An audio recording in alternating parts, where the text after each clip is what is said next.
Ayan, magandang umaga sa inyong lahat at eto tunghayan natin yung press conference ni Senate President Miguel Zubiri. Patungkol ito dito sa nangyayari ngayon na umiikot na pirma-pirma patungkol sa People's Initiative.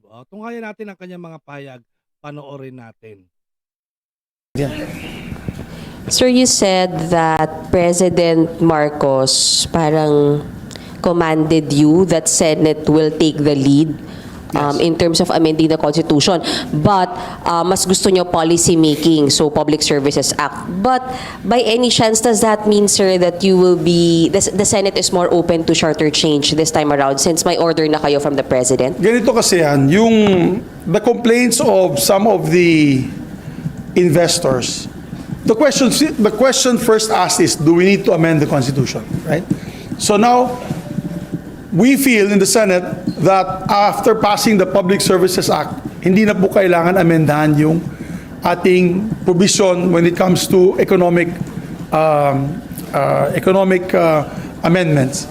Unfortunately, may pending case sa Supreme Court, marami pong nag-file. So, ang nangyayari daw, maraming natatakot pumasok sa bansa dahil maski na meron na po tayong batas, wala pong TRO, but what if after 1 or 2 years, the Supreme Court declares it unconstitutional? And once the Supreme Court declares it unconstitutional, paano daw nila babalik sa 60-40 yung kanilang mga investments?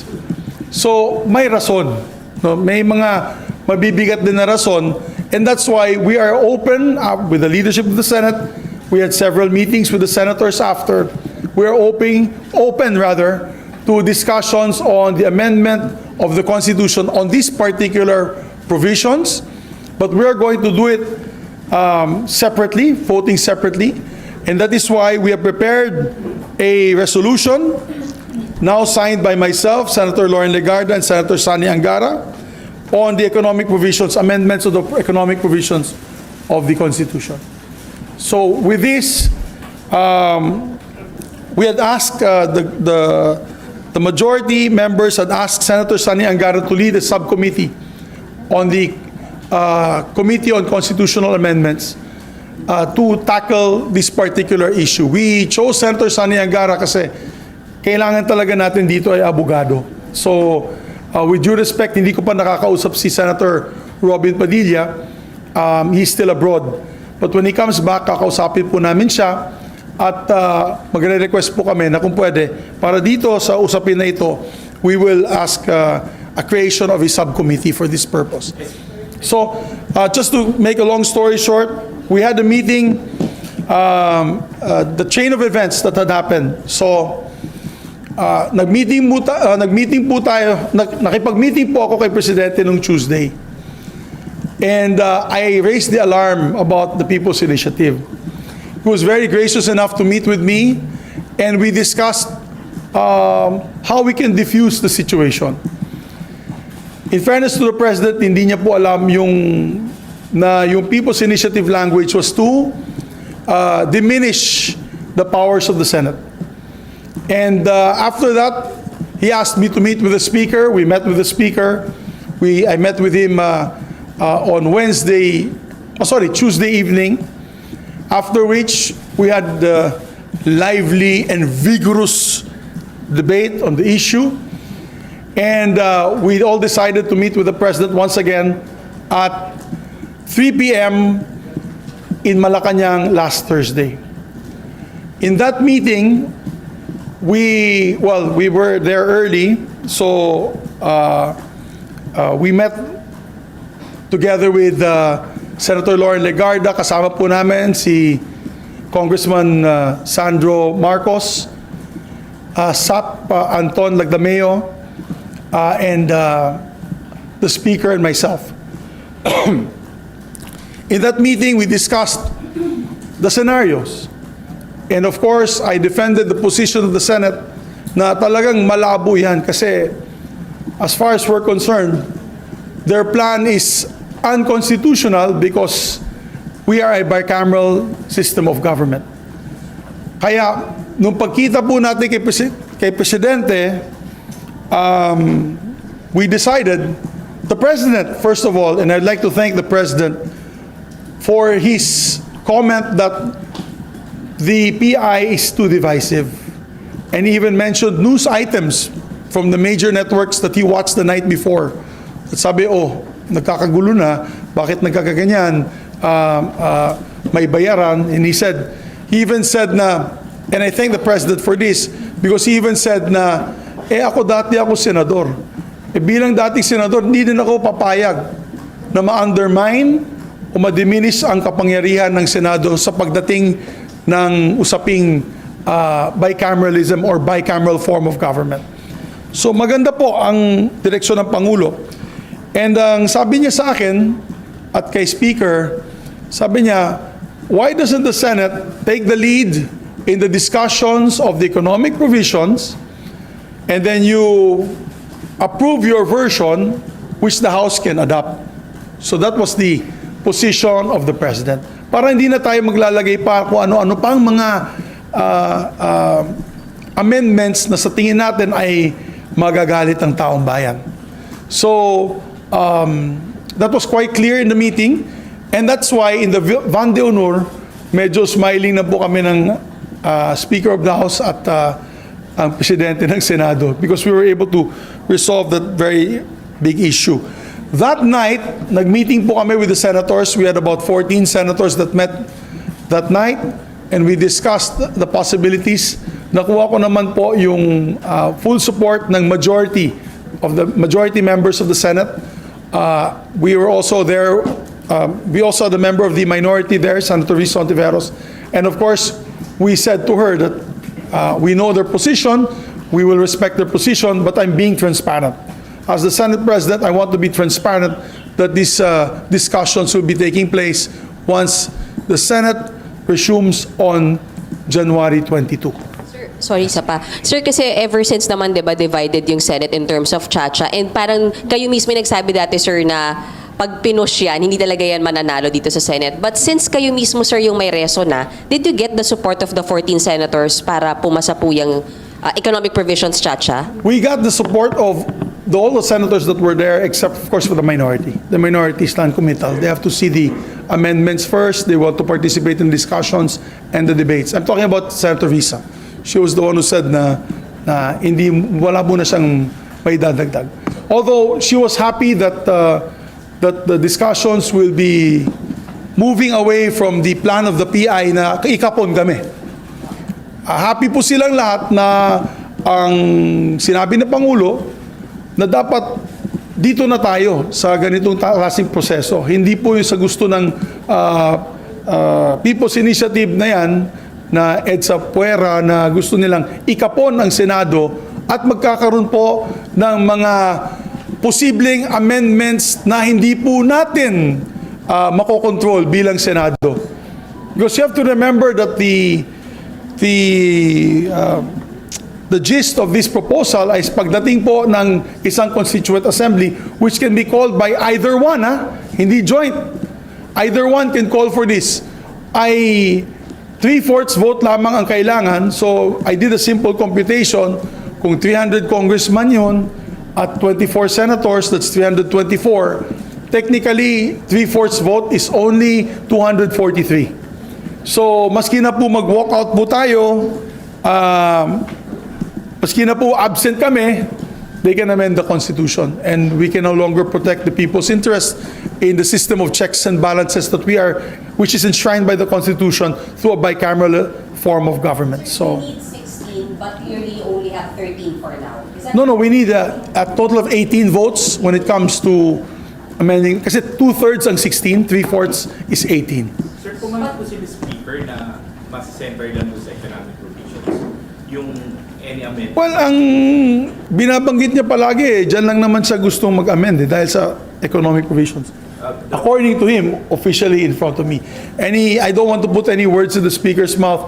I would rather that you ask the Speaker himself on his position on this matter. Was it clear na he's speaking for the 300 members of the House of Representatives during their meeting?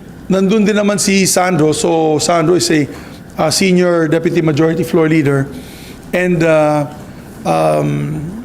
I believe the message was loud and clear. I hope that the message was loud and clear. Sir, So, SP, isundan ko lang yung kay Marlon. During that meeting, was there a commitment given by Speaker Romualdez na they will not support in any other way yung PI? Because according to Pirma, they are working on this, on the PI, in coordination with the Congress. I no longer want to fight with my colleagues in Congress. 1 week po ako hindi nakakatulog. Kaya hindi rin ako nakakasagot sa inyo dahil may inaayos po tayong gusot, and we were able to get consensus from everyone, including the President. I think those questions about the Speaker should be asked to the Speaker. Was there a how can you guard the eventual proposal of other members of, for example, Senate with respect to, kasi sabi niyo nga po economic provision lang, pero syempre independent minded naman ng mga senators, and some really want some political amendments. Well, ang mangyayari dyan, my dear colleagues, when discussions on, for example, if you see the resolution that we will file today, nakapirma na kaming tatlo, if you see the resolution that we file today, it's limited to yung amendments to public services, as well as education, and as well as advertising. We got the guide from the President. I hope that the President will not be upset if I share this information. Pero si President mismo ayaw niya ng lupa na ibigay sa foreigners. Siya mismo nagsabi, malabo yun. He said that, and I quote the President, "This will give us problems in our housing program. It will increase tax rates and it will increase prices of land in the Philippines." And he even cited some countries kung saan na may foreign ownership na yung mga mismong locals ay hindi na po nakaka-afford ng lupa doon at lumalabas na. Kaya na nga nagkakaroon ng Asian hate dahil may mga areas like Vancouver, Toronto, in Canada, wherein a lot of Chinese, Hong Kong nationals pumunta doon, binili lahat ng property. Yung mga Canadians na original na lumalabas na, hindi na nila ma-afford yung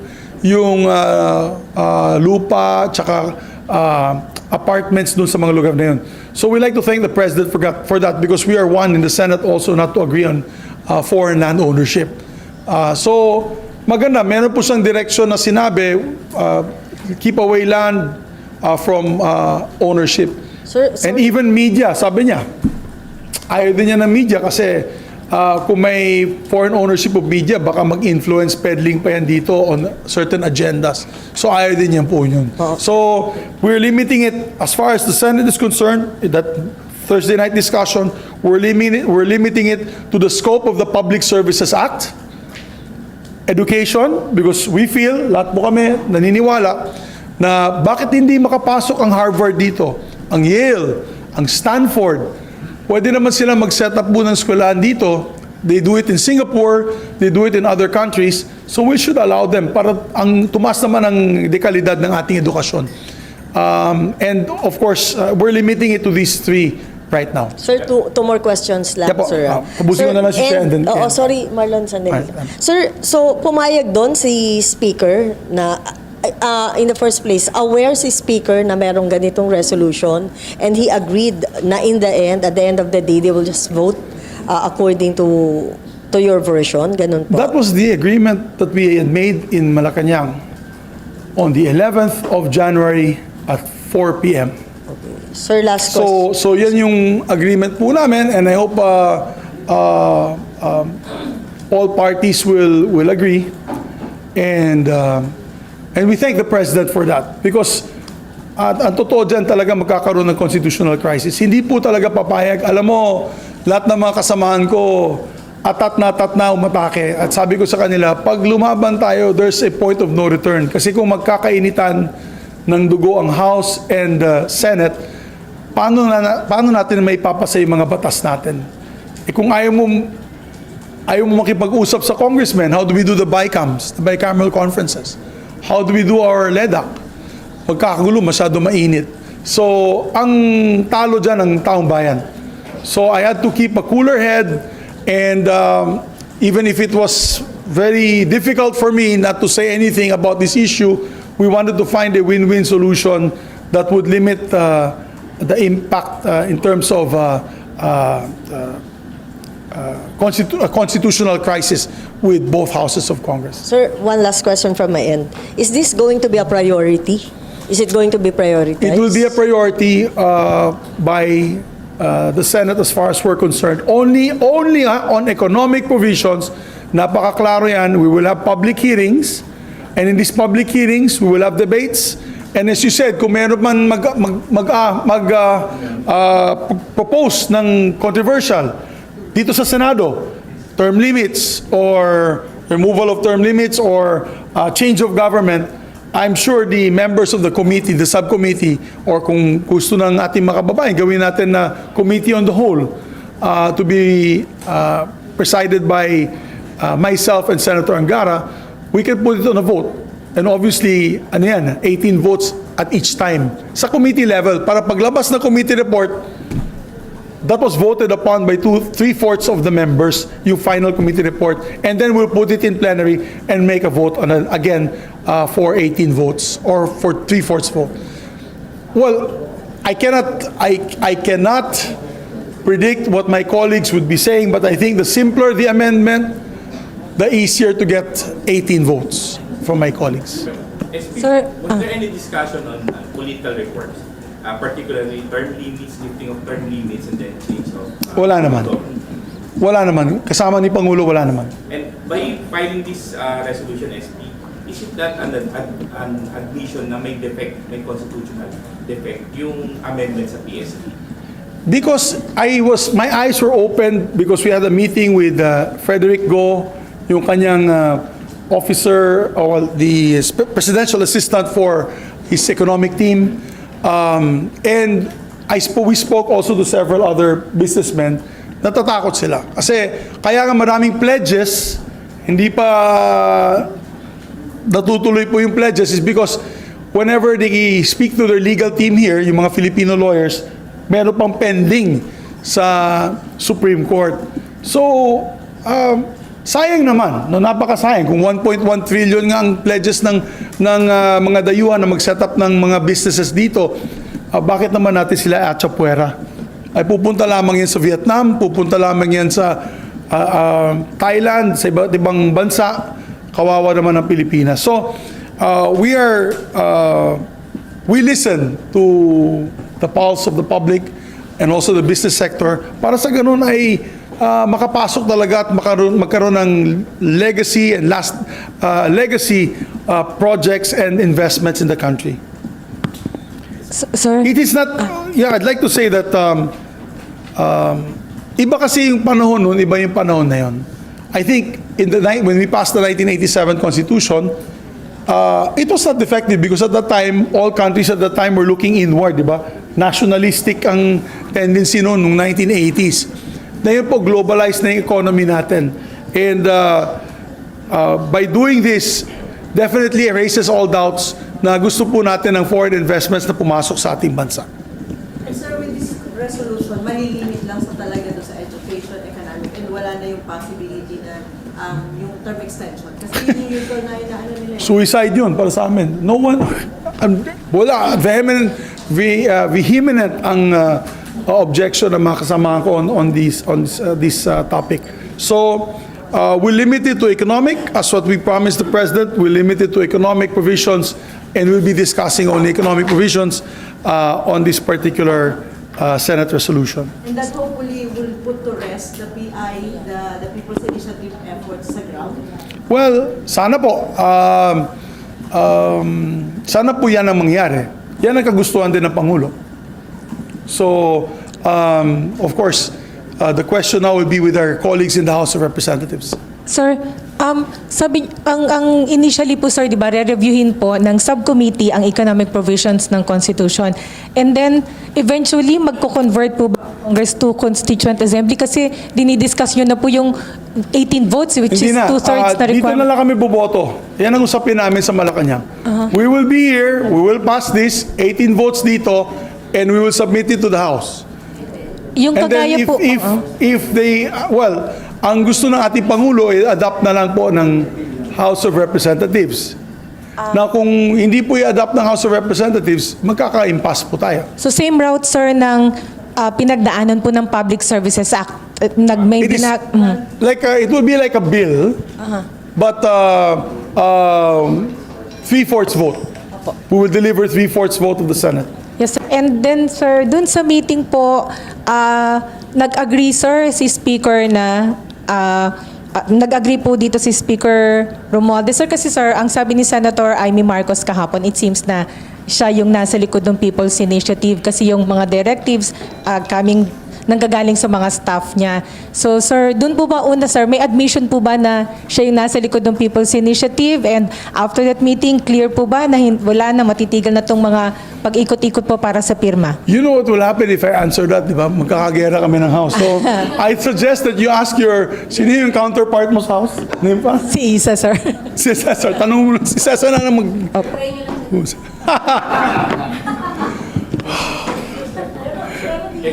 SP, di ba, under the Constitution, very specific yung mode altering the Constitution.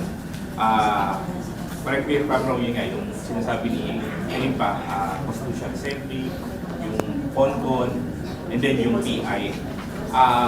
So, by doing that, sir, kung parang same lang siya sa legislative yung process ng pagpasa ng isang bagay. It's just a name. Actually, parang...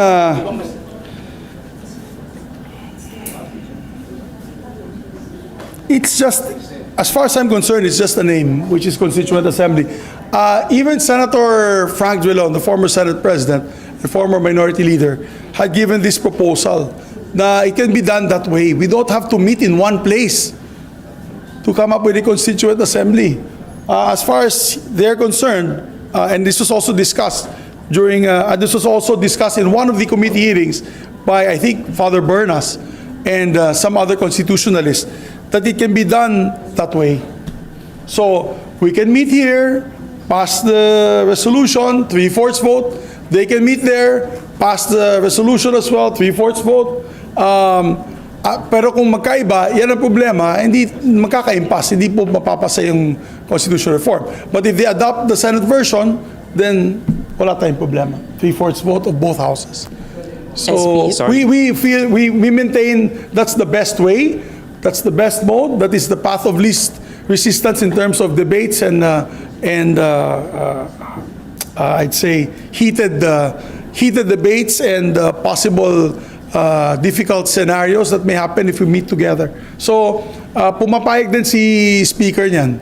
So, walang problema. Sir, yung pulso lang, sir, ng mga kasamahan niyo sa Senado, yung 3/4 vote, sir, coming from the Senate President, kayo po yung confident na makuha niyo yun kung economic provisions lang yung gagalawin sa Constitution po?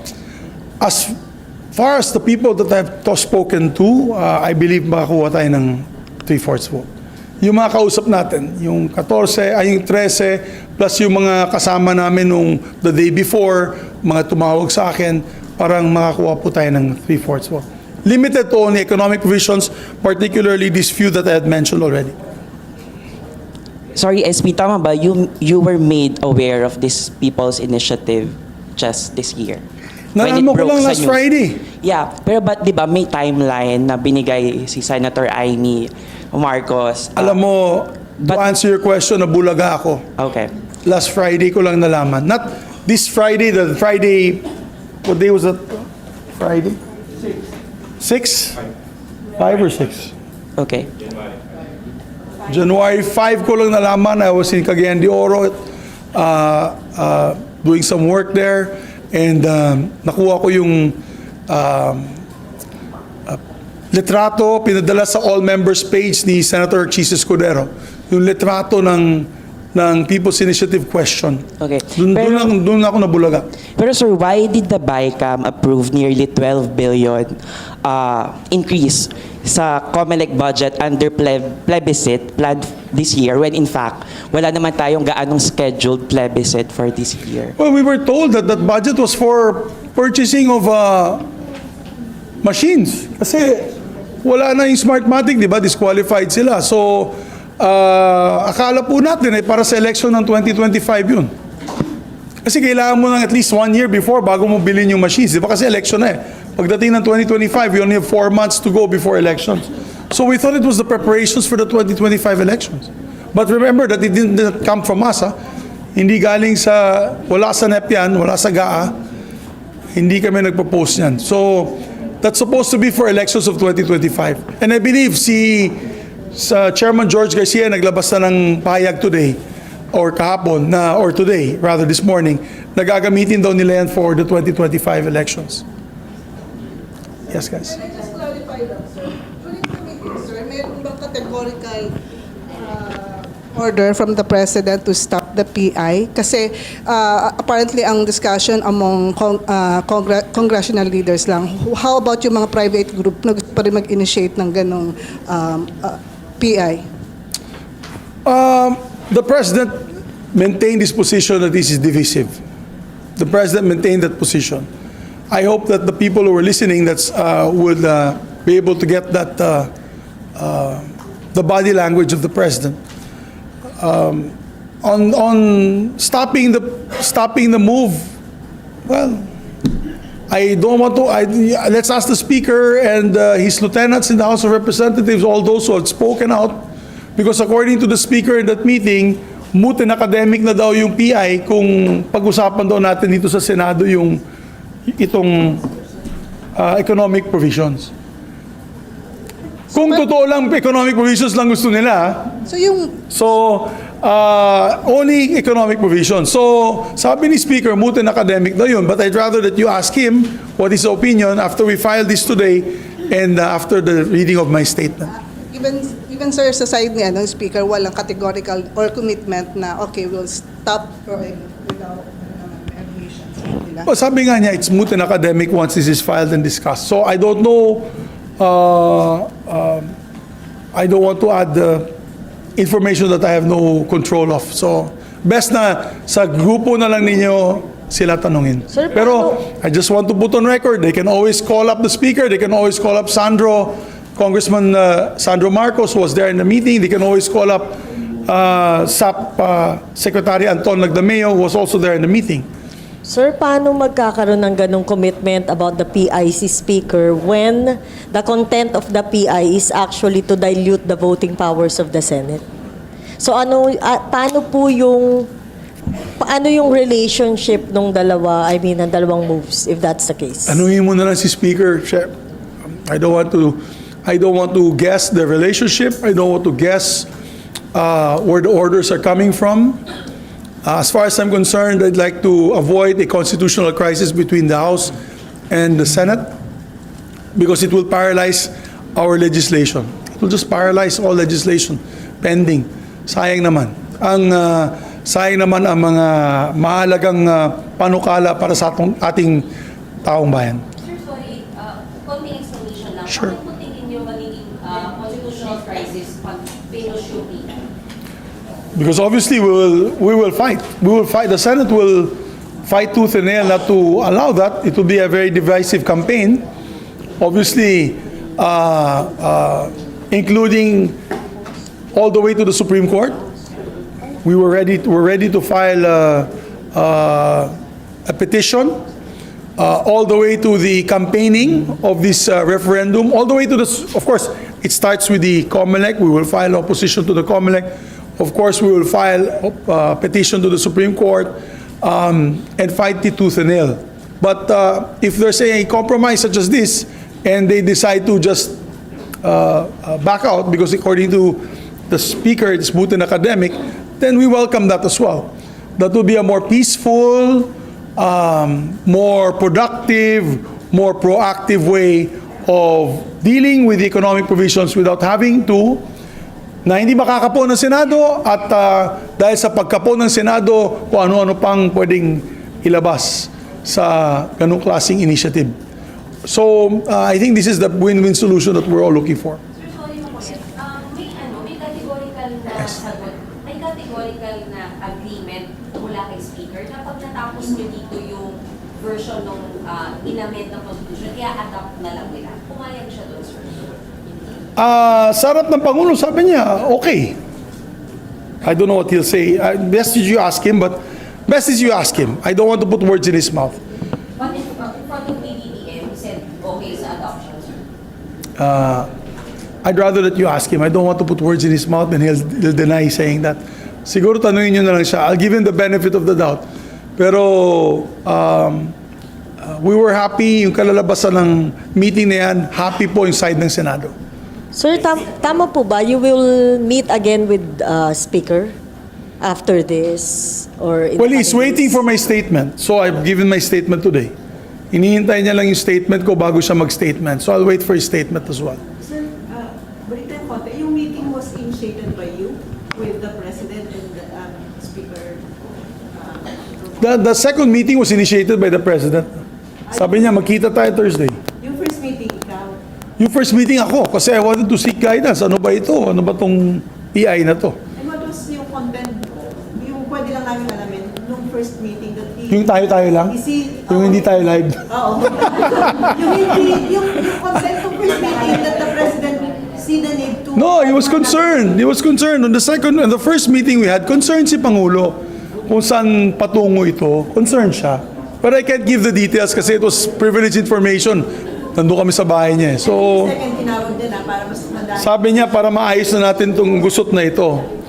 In fairness to the President, he's trying to find ways na hindi madagdagan ang gusot ng pagtakbo ng ating pamahalaan para sa ating taong bayan. So, he was just trying to find ways na hindi magkakagulo. Imagine if everyday toxic masyado yung mga salita namin sa news. Mga tao, of course, it will look like a divided nation. If every day in the news, nagsisigawan, nagmumurahan po tayo dyan. So, even investors would be afraid to come in.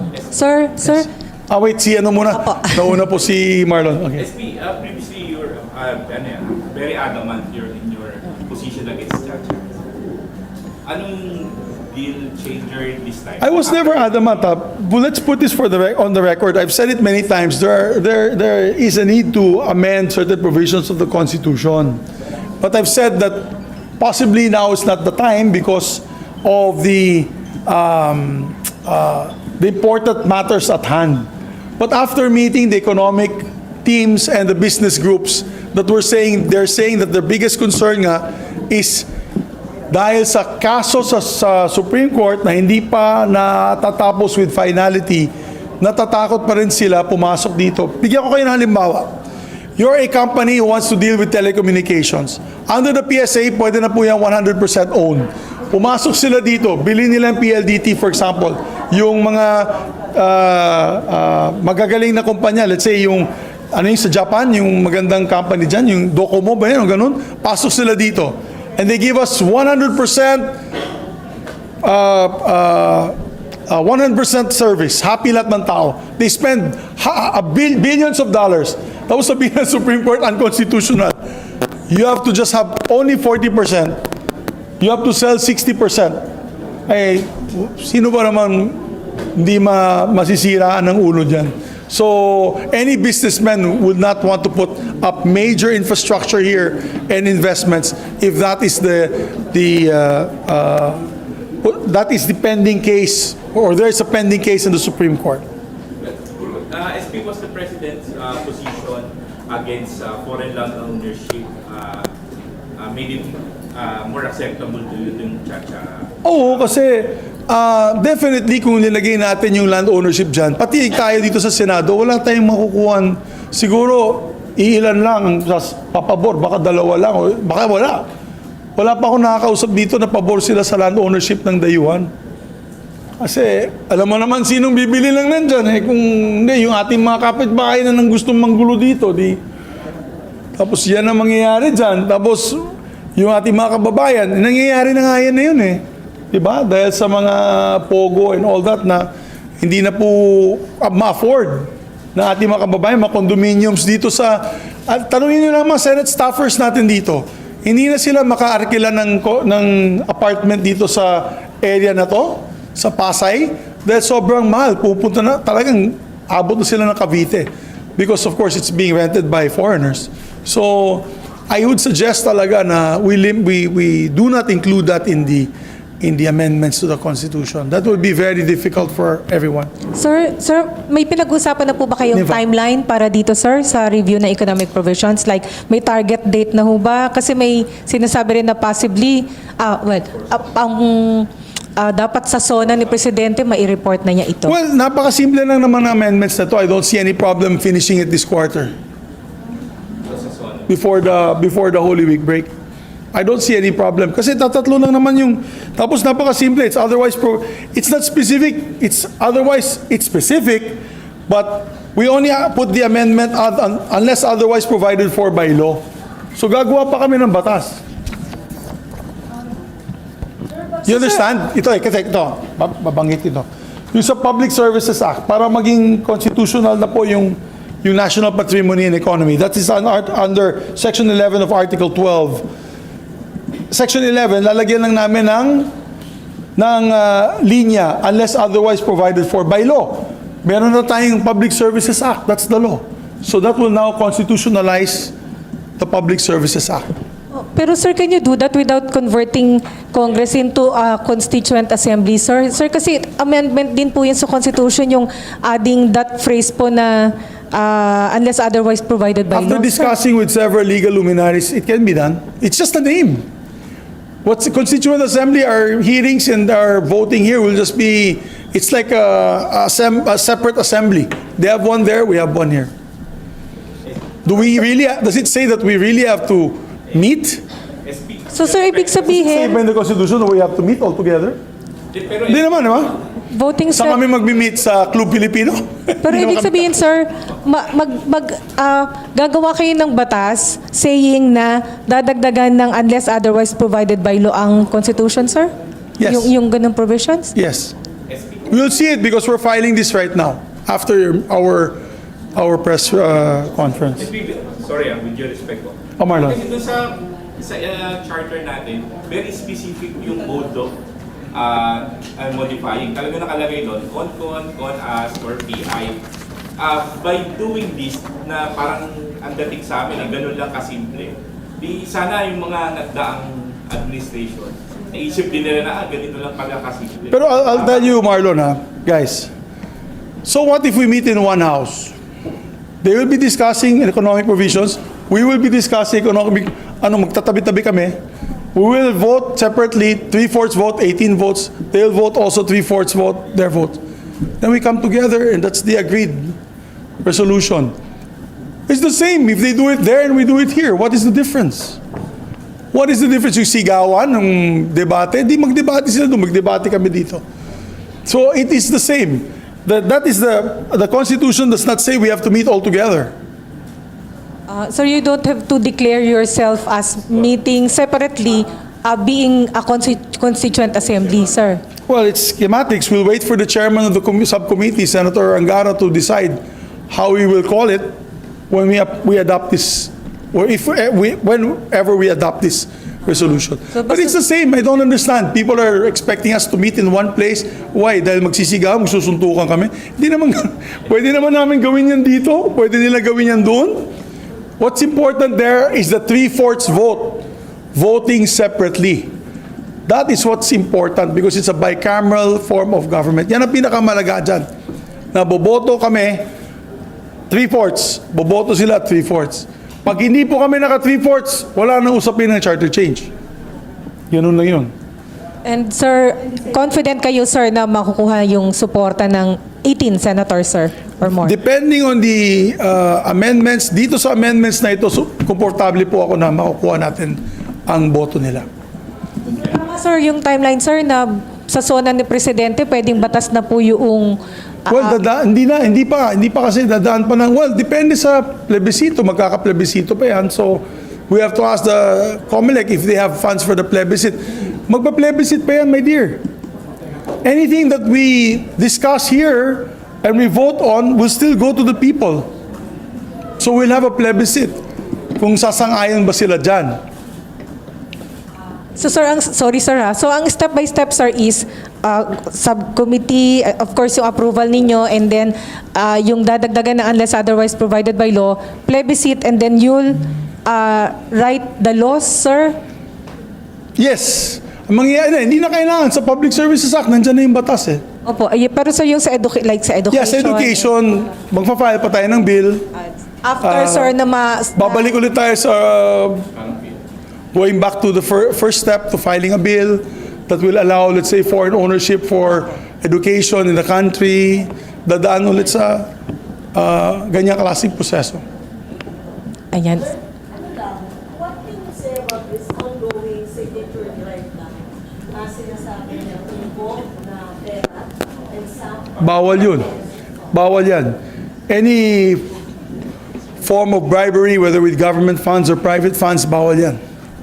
And even I believe the COMELEC has said this, na kung mapatunayan nga na nagbigay ng pera, that's an illegal activity. So, bawal yun. Bawal yun. Sir, was I that mean, I think we're also- all in agreement na bawal po siya. So naging concern din ba yun ni Presidente? So, Ha? sa meeting po ninyo, sir, naging concern din po niya yung report ng bayaran sa People's Initiative, sir? Yes. Nagbanggit nga siya ng mga news agencies. Katulad nyo. Tulad mo. GMA. Hindi ko na papagay. Lahat. Pinapanood niya. In fairness to the President, he watches the news. Yes, He sir, watches because the we news. report, kasi ang Oh, report po TV5, namin, sir, yung na-report po namin kasi na may nagkakabayaran. Yun yung sinight, sir. Oo. Sinight niya yun. Sinight niya yung nangyayari sa Bicol. Sinight niya yun. So, he's concerned. He's concerned. SP. Sir, ay, sorry. Sir, Ladies first or ladies first? Ako muna, lady.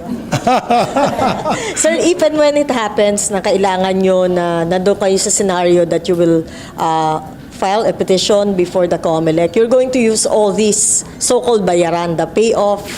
Well, I believe Senator Amy Marcos has filed a resolution on this issue. She's leading the Committee on Electoral Reform.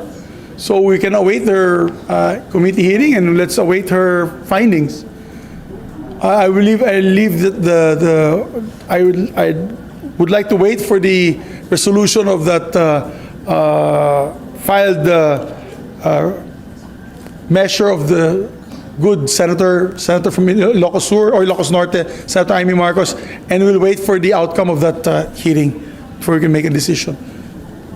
SP ba yung ginamit niyo pong words, seeking the guidance of the President and agreeing to what was discussed and said during that meeting?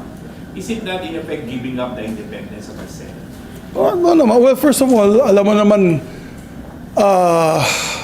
I personally am allied with the President, so I seek guidance on these particular divisive issues with him. He doesn't get involved with the dealings of the House and of the Senate. Never siya talagang nakikialam sa atin dito. But when it comes to these positions, for example, yung MUP, di ba? Nagkakaroon ng agam-agam at galit ang mga members of the armed forces and of course the retired members of the armed forces. We had to seek also the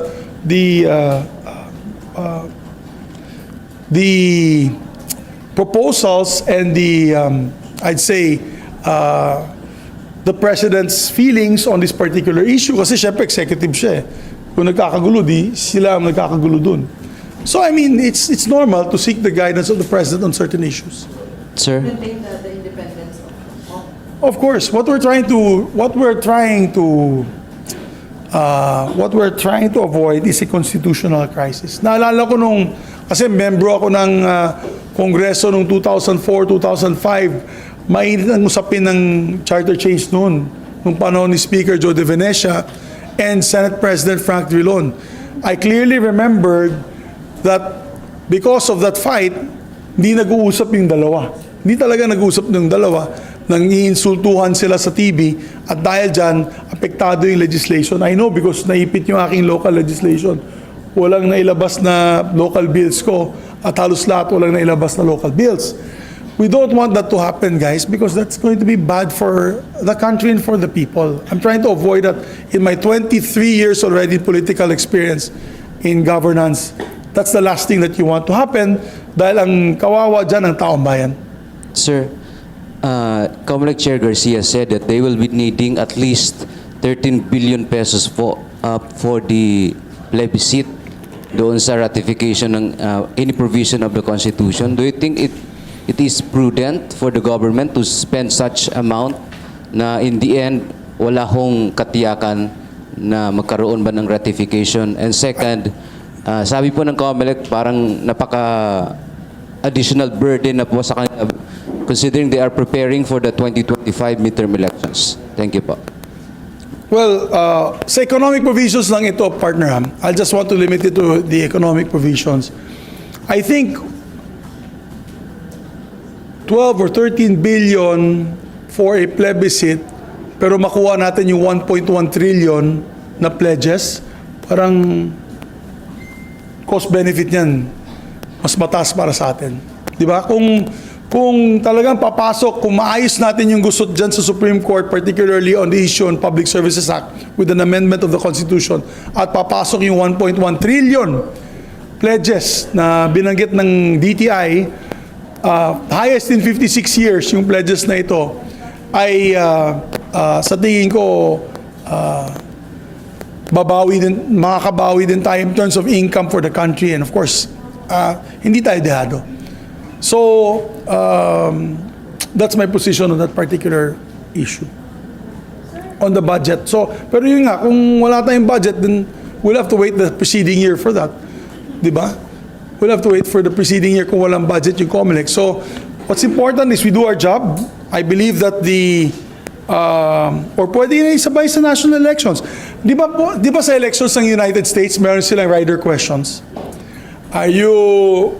Do you agree on gay marriages? Yes or no? Do you agree in legalization of marijuana? Yes or no? Di ba are you open for legal abortion? Yes or no? Yan yung sa US eh.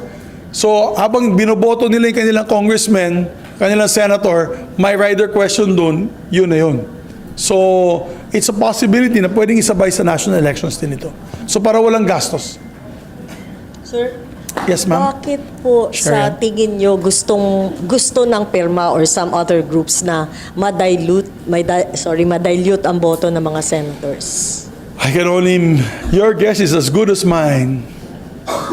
Your guess is as good as mine. Siyempre, alam mo yung nakakatakot dyan is the entering the unknown, di ba? Siyempre kung tao ka, ayaw mo pumasok sa isang kwartong madilim. Kasi hindi nyo nakikita anong nangyayari, anong nasa likod nitong kadiliman na ito. It's jumping into the abyss. Yung mga tao natatakot tumalon doon sa dagat, sa gitna ng dagat, dahil hindi natin alam kung anong makikita natin doon sa ilalim ng dagat, di ba? So, it is the great unknown that the people are afraid of. That's why we are going to prevent that by coming up with these specific discussions on specific economic amendments. And para alam ng tao, ito lang pinag-uusapan natin. Wala, hindi kayo mabubulaga. At we will be transparent. So, mas maganda yun kaysa ikapon ang Senado, tapos yung isang grupo ay tatawag po ng isang assemblea, and then maski na wala po kaming partisipasyon doon, to be honest, pwede nilang repasuhan ang buong konstitusyon, pati yung mode of government natin. Pwedeng palitan yung gobyerno natin, pwedeng palitan lahat. So that is the unknown, the great unknown na natatakot po ang taong bayan dyan. Ayaw po ng taong bayan yan. Gusto nila malaman ano ba ang mga specific amendments para sa ganun, pwede nilang pag-aralan yung mga amendments yan kung yan ba ay mapapaganda ang ating pamahalaan o pamamalakay ng ating gobyerno. Pamamalakad ng ating gobyerno. Yan. Bisaya ako, kaya nahirapan.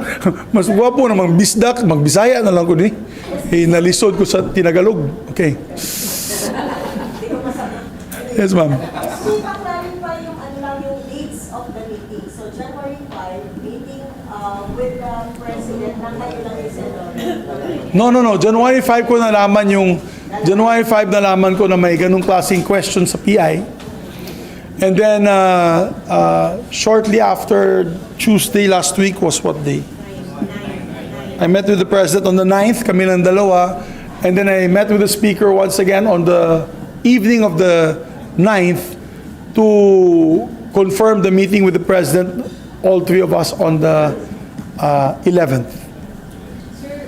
Kaya hindi muna ako nagsalita because I wanted to see the total picture, ano bang kalalabasan nito. So I held my guns muna, tahimik muna ako until we found a solution to this coming problem. Now, if it is resolved, I do not know. The Speaker will have to answer that question. Sir, yung meeting niyo ni Speaker, anong napag-usapan? Tinanong mo siya, sir, ba't naman ganito at may People's Initiative? Medyo mainit ang usapin namin. It was a very colorful and vigorous discussion. And the paliwanag, sir, saan pa yung paliwanag ni Speaker sa inyo? Did he explain himself or... Siya na lang kausapin mo. Napa-PI ka pa, SP?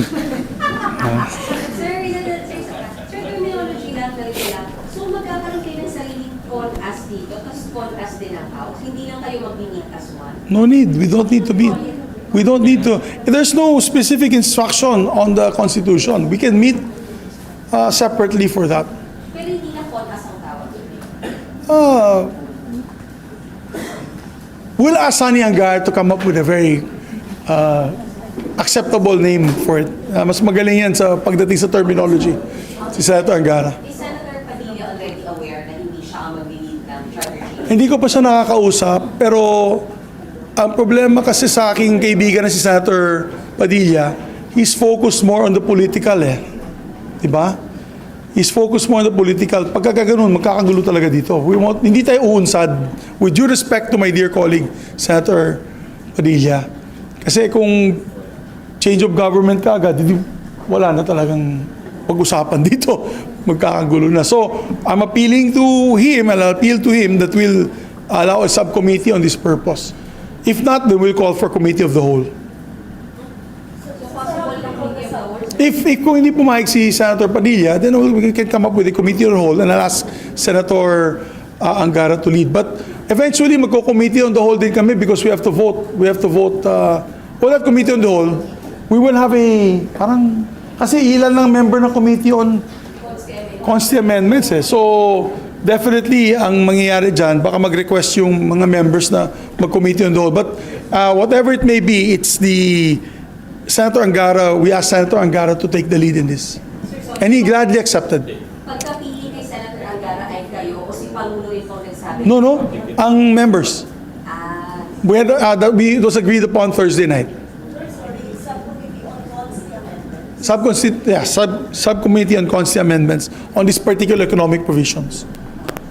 So, chairman pa rin si Senator Padilla, of course, Robin Hood. But we request that after our Thursday meeting na we decided, importante, pati ako, I cannot, to be honest with you, usaping legal ito. Hindi naman ako batikang lawyer, hindi naman ako abogado. Kung sa Bisaya, murag abogado lang.